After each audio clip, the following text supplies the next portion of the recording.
Hi అండి, నేను మీ భవ్యని. Welcome back to అత్తమ్మ కిచెన్స్.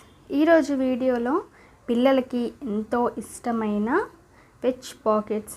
మనం వెజ్ పాకెట్స్ అనేది మామూలుగా ప్రిపేర్ చేస్తాం కదా. నేను దీంట్లో బీట్రూట్ వేసి ఇలా ప్రిపేర్ చేశానండి. పిల్లలంటే మామూలుగా బీట్రూట్ తినరు కాబట్టి ఇలా బీట్రూట్ తోటి ఇలా వెజ్ పాకెట్స్ చేసుకోండి. చాలా టేస్టీగా ఉంటాయి, చాలా బాగుంటుందండి. ముందుగా నా ఛానల్ని ఫస్ట్ టైం చూస్తున్నట్టయితే నా ఛానల్ని సబ్స్క్రైబ్ చేయండి. అలాగే ఈ వెజ్ పాకెట్స్ని ఎలా తయారు చేసుకోవాలో చూద్దాం. ఒక మిక్సింగ్ బౌల్ తీసుకొని ఇప్పుడు దీంట్లో 2 కప్పుల వరకు నేను గోధుమ పిండి యాడ్ చేశానండి. ఇప్పుడు కొద్దిగంత సాల్ట్ అలాగే సోడాని వేసుకున్నాను. 1 టేబుల్ స్పూన్ ఆయిల్ని యాడ్ చేసుకొని ఈ విధంగా మొత్తం పిండిని కలిసే విధంగా బాగా కలుపుకోండి. ఇలా కలుపుకున్న తర్వాత కొద్దిగా వాటర్ని యాడ్ చేస్తూ మనం చపాతీ ముద్దలాగా ప్రిపేర్ చేసేసుకోవాలి. ఇలా ఈ విధంగా చపాతీ ముద్దలా ప్రిపేర్ చేసుకొని 1 టేబుల్ స్పూన్ ఆయిల్ని యాడ్ చేసుకొని ఈ విధంగా అప్లై చేసేసుకోండి. ఇలా అప్లై చేసేసుకొని ఈ కొద్దిగంత తడి క్లాత్ని ఈ విధంగా పైన వేసేసుకోండి. ఇలా వేసుకోవడం వల్ల మనకి పిండి అనేది డ్రై కదండి. ఒక 5 నిమిషాల వరకు నానబెట్టేసుకొని పక్క పెట్టేయండి. ఇప్పుడు స్టవ్ ఆన్ చేసుకొని ప్యాన్ పెట్టుకొని ఆయిల్ని యాడ్ చేసుకొని ఇప్పుడు కొద్దిగంత పచ్చిమిర్చి అలాగే ఆనియన్స్ని వేసేసుకొని ఈ విధంగా బాగా ఫ్రై చేసేసుకోండి.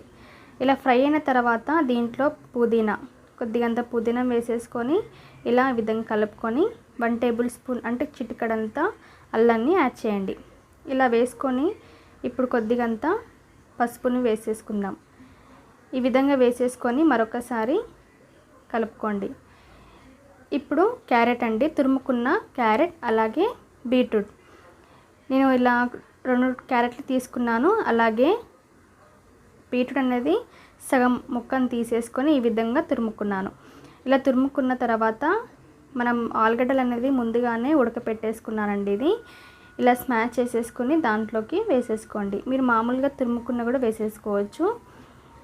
ఇప్పుడు కొద్దిగంత రుచికి సరిపడా ఉప్పుని యాడ్ చేసుకొని అలాగే కారంని కూడా యాడ్ చేయండి.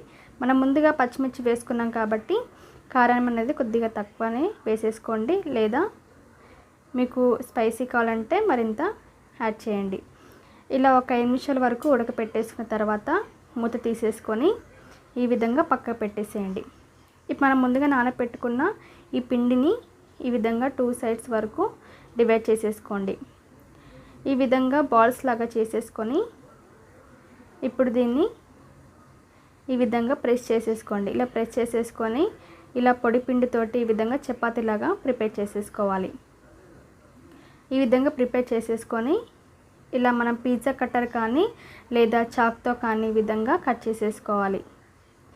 ఈ విధంగా 4 సైడ్స్ వరకు ఈ విధంగా కట్ చేసేసుకొని ఒక రెక్టాంగిల్ షేప్లో కానీ స్క్వేర్ షేప్లో కానీ మీకు ఏ షేప్లో రౌండ్ షేప్లో కానీ కూడా చేసేసుకోవచ్చండి. ఈ విధంగా చేసేసుకున్న తర్వాత ఇలా నేను కర్రీని అనేది ఈ విధంగా యాడ్ చేసుకున్నాను. ఇంకొక పార్ట్ ఉంటుంది కదా, నేను దీనిపైన అప్లై చేసేసుకున్నాను. ఇలా పాకెట్ లాగా ఈ విధంగా చేసేసుకోండి. ఈ విధంగా చేసేసుకొని ఇలా పిజ్జా కట్టర్ తోటి ఇలా 4 సైడ్స్ వరకు ఇలా కట్ చేసేసుకోండి. ఈ విధంగా కట్ చేసేసుకొని మనకి ఎక్కడ డివైడ్ కాకుండా మీరు ఫోక్ స్పూన్ తోటి దీన్ని ప్రెస్ చేసేసుకోవాలి. చూడండి, ఈ విధంగా మనం ఈ విధంగా ప్రెస్ చేసేసుకోవాలి. మీకు ఏ షేప్లో కావాలంటే ఆ షేప్లో కూడా మీరు ప్రిపేర్ చేసేసుకోవచ్చు. ఈ విధంగా చేసేసుకున్నానండి అన్నీ. ఇప్పుడు ప్యాన్ పెట్టుకొని దాంట్లో ఆయిల్ కాస్త హీట్ అయిన తర్వాత ఈ వెజ్ పాకెట్స్ అనేది దాంట్లోకి యాడ్ చేయండి. ఇలా యాడ్ చేసేసుకొని ఇలా టర్న్ చేసేసుకోవాలండి. మనకి కొద్దిగా గోల్డెన్ కలర్ వచ్చే విధంగా చేసేసుకుంటే చాలండి. ఇలా మనకి ఫ్రై అయిపోయింది కదా, చూడండి ఈ వీడియోలో చూపించిన విధంగా మనకి గోల్డెన్ కలర్ వచ్చేసింది కదా. సో అంతే అండి, మనం ఇప్పుడు తీసేసుకొని ఒక ప్లేట్లోకి ట్రాన్స్ఫర్ చేసేసుకుందాం. సో చూస్తారు కదా ఫ్రెండ్స్, చాలా సింపుల్గా ఈజీగా చూసేసాం కదా ఈ వెజ్ పాకెట్స్ అనేది. మీరు ట్రై చేయండి ఫ్రెండ్స్. ఎలా వచ్చిందో కామెంట్ చేసి